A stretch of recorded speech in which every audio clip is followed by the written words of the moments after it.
Although I've already done memories of our working in the summers in outdoor theaters, um, since we were teachers, that was a wonderful outlet for us. And we worked in 5 different outdoor shows before we went to Bardstown, Kentucky to work in the Stephen Foster story. But that show deserves a video all of its own because our association there was over 50 years. My husband first auditioned and was accepted in 1965, the 7th season of that show. And I retired from there in 2019. So it was well over 50 years that we were closely associated with the show. We were both in it. Both of our children were in it as children, and our daughter continued to be in it as an adult. 2 of our granddaughters also were associated with the show. So we have a long history there. There were many couples who met their husbands and wives there, and our daughter happened to be one of them. She met her husband there, and he also was in the show for several years. So I had the unusual situation of playing the wife of my real husband. We were also cast as husband and wife on the stage. And that was very interesting. From the very beginning, I don't know that we made a conscious decision to do this, but once we put our costumes on, I always referred to him as Andrew. His name was Mike. And he referred to me as Maddie.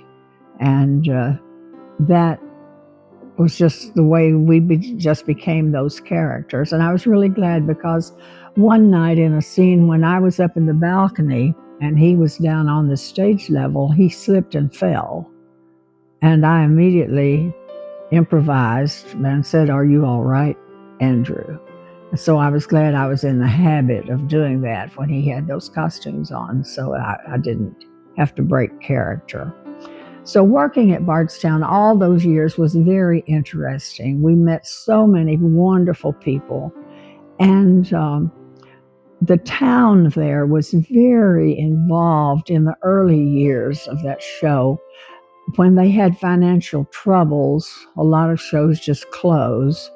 But they actually went into the town door to door and raised money to keep the show running in the early years. And those people who donated the money then became very involved in seeing that it continued. And so when we first started to work there was a lot of relationship with the town people, and we as cast members would be invited into their homes. And so we not only were going there to work as outsiders, but we became very involved. Another thing that occurred that I think was kind of unusual, at one period in the late 1970s, they instigated a little incentive to get cast members to return the next season. And they guaranteed us a little raise in salary if we would come back. And so because of that, there were many people that we would see summer after summer and became associated with certain roles where they would play I played the same role for 30 seasons. I played the role of Jane's mother, Jane being Jeannie with the light brown hair from the famous song. And I played her mother and my husband played her father. And I had lots of daughters. And one year, our daughter, Mary, was the matinee, the understudies for the leads always played the matinee shows. And so she was cast as the female lead, and she played our daughter. So that was a real unusual thing for our family unit to be transported to the stage as a family unit. I thought it would be really easy, but it was not. It was one of the more difficult for me, for some reason, I'm not sure why, but to think of her as Jane instead of my daughter Mary. But it was just a very interesting time. And although we all were were very serious about our roles and how we appeared to the audience, to always be so involved with the show. There were things that went on that the audience didn't ever know about that kept things interesting and kept us from being bored to death. Silly little things, like in a crowd scene when we would be supposed to be making up conversations, but it had to be very quiet. Somebody got the idea of making up names. I think it was David Brown, and who later on became the choral director, but for many years was a cast member, and or the music director. He began to say his name was anything that ended in Lee. And it started out like bubbly and hardly, but then it developed into fait accompli and other, and that just went on night after night, seeing what they could think of. Another thing, in another crowd scene, and I was never involved in this because I was on stage, but the ladies had big, long hat pins that helped them keep their hats on. And there was a scene when they had to stand on stage and sing, and then stand on stage and sing. They got bored with standing there, so a couple of the ladies took Vienna sausages in their pockets and took those hat pins out, and it was a night scene with lanterns, and they cooked little sausages in the lanterns.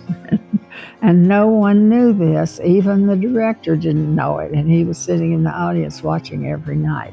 So there were just little things that went on. And one other thing that we thought was great fun but did not go over well was one night somebody had the idea that for the polka, the girls would, it was very fast that year, the choreography, and the polka was, they were flying around the stage, and the dancers decided to change dresses, and they wore each other's costumes, and the guys who had been looking for this dress to grab when they went around the circle were very confused, and that we did get in a lot of trouble for that particular thing.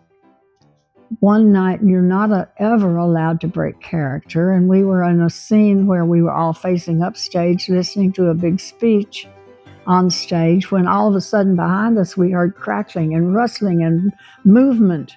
And finally, you just turned around to look, and a large bus from the parking lot had broken free and was rolling down the hill toward the audience, and the ushers were running through the audience telling people to move.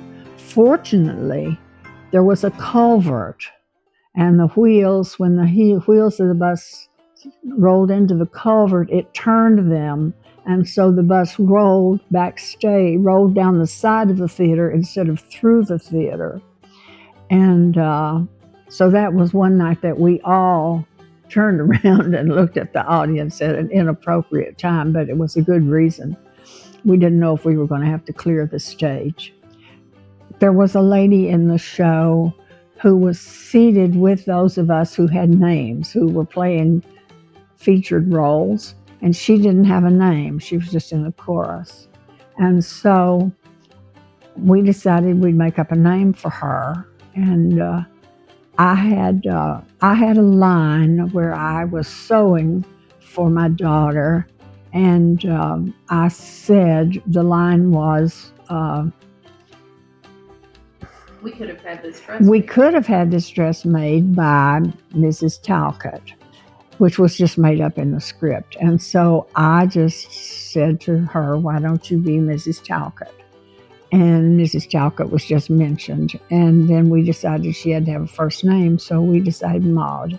And so one night I just said we could have had this dress made by Maud Talcott. And from then on, that's what I said every night, and nobody ever corrected me or said that's not there. So Maud Talcott became a member of the script.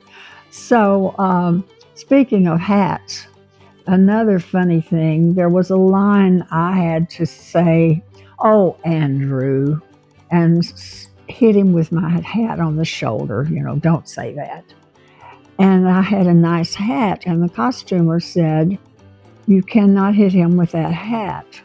So they gave me a new hat, and it was a little ugly purple square knit with 2 ribbons sewn on it, and it looked like a potholder. And so I called it my purple potholder hat, and I only wore it for about a minute. I made an entrance. Andrew said his line, and I said, "Oh, Andrew," and that was the end of the scene. But I hated that hat, and so I complained about it a lot. And I wore that hat for many years for that one little minute.